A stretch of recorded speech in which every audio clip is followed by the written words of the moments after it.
சே விஷ்ணு பிரமா என்னப்பா முனியப்பா குஜராத்து சோம்நாத்தில்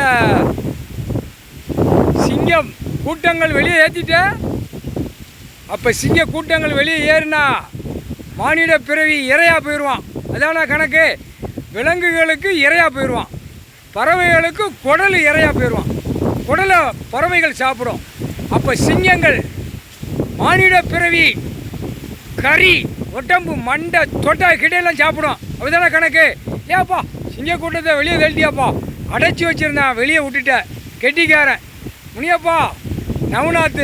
நவநாத்துநாத்த சிங்கம் நவநாத்தை பார்க்க போகிறா இருந்தா சிங்கத்தில் நீ அந்த வாகனத்தை அங்கே நுப்பாட்டி இருந்த அந்த வாகனம் வெளியே கிளம்பிருச்சு, கிளப்பி விட்ட.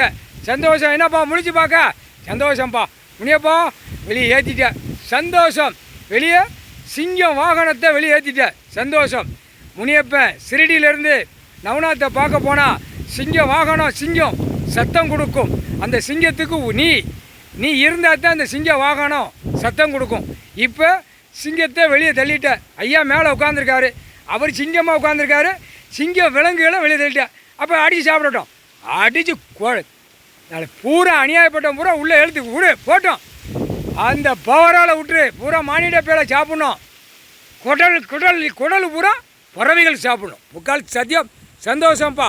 குஜராத்து சோம்நாத்லேருந்து வெளியே ஏற்றிட்ட. அப்போ டெல்லியிலேருந்து தமிழ்நாடு வரைக்கும் பாயும். அரசியல்வாதி ஒன்று விடக்கூடாது, கடிச்சு குதிரை விடப்பா. நீ தான் அந்த சிங்க வாகனத்தை விடு. முக்காடு தொப்பி தாடி இந்த பேருக்கு தெரியும். அவன் பண்ணி மேய்ச்சவன்ல.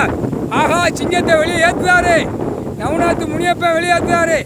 கடவுள் பவரால் குதிரை விட போகிறாருன்னு அவனுக்கு தெரியும். இந்த 2 மாதத்துக்கார பேர் தெரியாது. இந்த மதம் வச்சுருக்கோன்னா உடனே கிழிச்சு திங்கணும்பா. சிங்கம் முக்கால் சத்தியம்பா.